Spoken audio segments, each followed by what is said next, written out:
Saludo a Gonzalo Monroy, él es experto en materia energética. Le llamé porque si hay algo que va a afectar esta guerra en Europa es a los mercados energéticos. De hecho, ya lo está haciendo.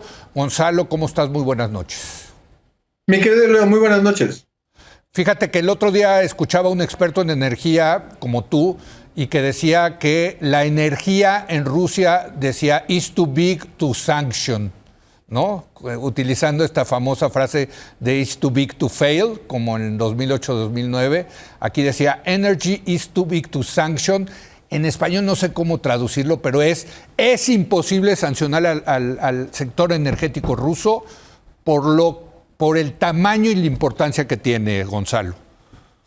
Efectivamente, Leo, estamos hablando del tercer productor más grande de petróleo del mundo, el que también tiene el 17% de todo el mercado del gas natural, uno de los mayores productores y también con reservas de carbón, productor mundial de aluminio, y también tenemos que hablar incluso hasta de la parte del trigo, que es junto con Ucrania son de los dos grandes graneros de Europa. Y sí, efectivamente es muy fácil entender la lógica de que no es tan fácil tratar de ir tras las sanciones, especialmente de exportaciones de hidrocarburos energéticos de Rusia.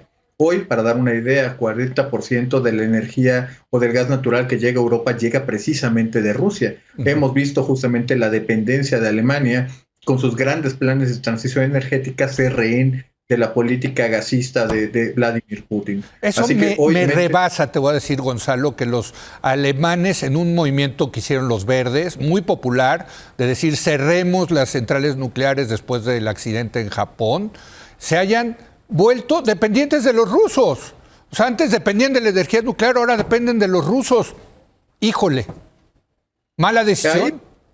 Totalmente. Es una falta de planeación precisamente para una transición. Hoy están todavía demasiado lejos de llegar a una verdadera economía verde, obviamente todo lo que es el Energy Wende. ¿Y qué ha pasado? Se han refugiado en el carbón. A pesar de todo lo que ha sido su liderazgo global para bajar emisiones, son de los primeros que ante precios altos o ante la insuficiencia del gas salen a comprar carbón. Yo te diría que incluso es parte de los movimientos de propaganda de Vladimir Putin, que a muchos, justamente movimientos verdes, ya sea desde organizaciones ambientales hasta partidos políticos, financiaron precisamente la salida de estas centrales nucleares en toda Europa, no solamente en Alemania, para poder ser más dependientes del gas ruso, y hoy vemos esas consecuencias. Gonzalo, se dice que el que podría sustituir a Rusia en el mercado petrolero, que por cierto ya hoy el petróleo más arriba de $100 el barril y el gas natural ni se diga, también altísimos los costos, podría ser Irán. Cuéntanos de esa dinámica, por favor. Efectivamente, hay que entender de que ahorita lo que ha ocurrido es que a partir de las sanciones con las cuales estuvo Irán, está prácticamente detenida su exportación. Sí, ha salido alguna parte por mercado negro. Justamente vemos a partir de imágenes satelitales cómo hacen un transbordo en aguas internacionales para que el petróleo iraní ya no sea iraní, sino sea de alguna otra bandera y llegue a lugares como Venezuela o China. Hoy justamente estaría en la mesa levantarle las sanciones a Irán para que pueda sustituir precisamente a Rusia y sus casi 9 millones de producción. Hay un elemento fundamental, Leo, y tiene que ver con que esta madrugada para nosotros el presidente Vladimir Putin se reunió con el jefe máximo de los Emiratos Árabes, precisamente para tratar de boicotear y evitar sobre todo un consenso de sustitución de Rusia del mercado petrolero global. Así que, por desgracia, no va a ser tan fácil sacarlos de la jugada y a riesgo, y aquí es donde entraríamos a la too big to sanction, de que obviamente sacar a Rusia significa precios, yo te diría, al norte de los 120, $130. No es descabellado. ¿Qué significa esto? Un gran dolor para todas las economías. Significa, por ejemplo, en el caso de Estados Unidos, el precio del diésel, de la gasolina por arriba de los $4 el galón, y eso es muy importante con respecto a la opinión pública. Justamente vemos de que vendrá la reelección de Joe Biden, o al menos su intento. Vemos en México de que no hay un mecanismo para poder paliar la subida de precios, y obviamente esto pone en jaque a todas las economías del mundo. Gonzalo, el caso de México. Por un lado, México todavía exporta petróleo. El hecho de que ese petróleo cueste más, pues es bueno para las finanzas públicas, pero por otro lado importamos, y corrígeme si estoy en lo equivocado, pero creo que el 70% de los combustibles, de las gasolinas, las importamos, las gasolinas también han subido más. ¿Cómo está el balance comercial energético de México? México gana, y cuando digo México, mejor el gobierno, las finanzas públicas, ¿ganan por un incremento en el precio del petróleo o pierden? Pierden marginalmente. Es más lo que importamos de gasolina, de diésel y turbocina, ese es muy importante, es el que más ha subido, y justamente no alcanzan a cubrir las exportaciones de petróleo. También por ahí vienen justamente las exportaciones de combustóleo, pero el nivel de descuento que ha tenido que ofrecer Petróleos Mexicanos, pues prácticamente hace que no sea tan atractivo ni logre cubrirlo. Agregamos un elemento más, como muy bien mencionaste, el incremento del gas natural, producto de que hay literalmente una armada, una cantidad de buques yendo de Estados Unidos hacia Europa con gas natural licuado. Cuando el gas natural es normal, está en estado gaseoso, y al bajarlo a menos 162 grados se vuelve líquido y es fácilmente transportable.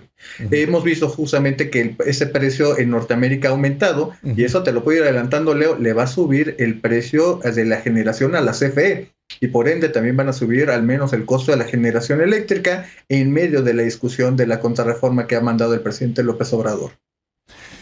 Híjole, pero entonces, a ver, en términos de finanzas públicas quedan más o menos tablas, pero en términos de van a tener que subsidiar la electricidad, y te pregunto también el subsidio a la gasolina, ¿qué impacto va a tener aquí en México? Claro que sí, Leo. Pues bueno, como te decía, en el caso de la electricidad es muy probable que se incrementen los costos. Las tarifas subsidiadas son las tarifas residenciales, la de todos los hogares mexicanos, pero las tarifas industriales no tienen subsidio alguno, así que obviamente ahí veremos ese incremento. En el lado de la gasolina, prácticamente ya las últimas 3-4 semanas, el gobierno mexicano ya no ha recaudado prácticamente nada por concepto de IEPS. Y obviamente, cuando consideramos de que se presupuestó más de 330,000 millones de pesos, pues nos damos cuenta de que para la segunda mitad de este año es muy posible una insuficiencia presupuestal, con lo cual va a ser importante ver cómo se llega en términos de recursos hacia las elecciones, y obviamente una parte fundamental de la discusión del presupuesto del siguiente año. Pero entonces, en ese sentido, en el sentido de que ya no están recaudando el impuesto especial a las gasolinas, sino que al revés, si sigue subiendo el petróleo, van a tener que subsidiar la gasolina, ahí sí se abre un hueco en las finanzas públicas, Gonzalo. El primero es justamente de que no hay suficiente dinero al no recaudar, y el segundo es muy importante, Leo, porque a menos de que venga un decreto por parte de la Secretaría de Hacienda, hoy no existe un mecanismo con el cual se pueda apoyar a los consumidores.